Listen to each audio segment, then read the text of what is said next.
باش ينوض عصام الحضري ويدير لك تحية الانحناء خاصك تكون ياسين بونو.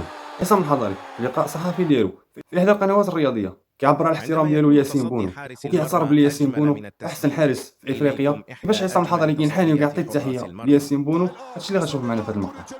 طبعا هو مرتبط بالهلال والجماهير الهلال والسعودية، أقوى دوري في العالم، يستاهل ياسين بونو. ممكن بس أعمل حاجة؟ تفضل. ارفع القبعه لحارس مرمى عالمي، حارس مرمى عظيم، ارفع وطا تحانلي، حارس مرمى تكلم عن بونو. عن بونو، ما فيش الا بونو. لازم نديله حقه. هذا تقدير من اسطوره لاسطوره، لازم اديله حقه. ده حارس مش بس نص الفريق، يعني احترام لكل اللاعيبه اللي موجوده، ده 85%. حارس مرمى عالمي، حارس مرمى عظيم.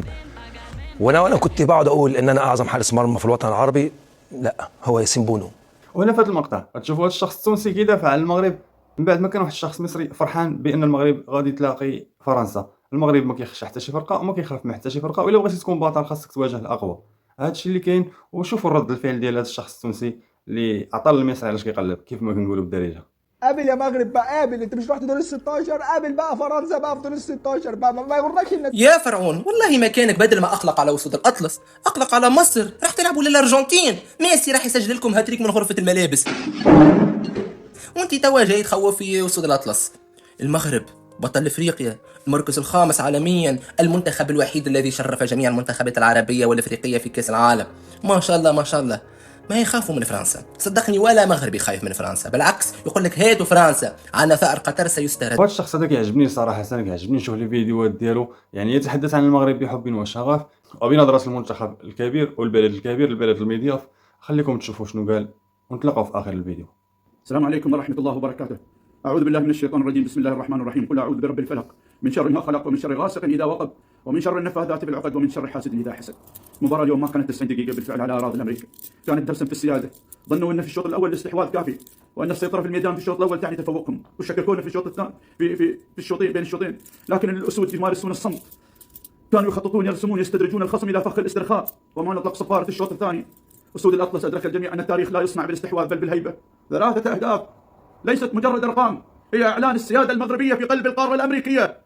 خلف هؤلاء الأبطال لا توجد مجرد جماهير، بل توجد أمة كاملة. هناك دعوات الأمهات التي تخرق السماوات، تضرع العجائز في ليالي السهر، أحلام الملايين الذين يحملون هذا الوطن في نبضهم وقلوبهم. المغرب اليوم لا يلعب كرة قدم، المغرب اليوم يلقن العالم درسا بالكبرياء، ونحن لسنا من الكبرياء ولكن كبرياء العز. تلك الخطوات التي تفصلنا عن الكأس خطوات بسيطة، هي زحف أمة نحو استعادة مجدها، وحق لها أن تستعدها. نحن لا ننتظر الكأس، نحن ننتزع مكاننا الطبيعي في الصفوف الأولى في التاريخ. أيها الأسود انظروا، وخلفكم قلوب لا تمل من الدعاء، وأمامكم مجدا لا يليق بغيركم. المغرب وما أدراك ما المغرب. اسمحوا لي والله العظيم لا أستطيع أن أكمل.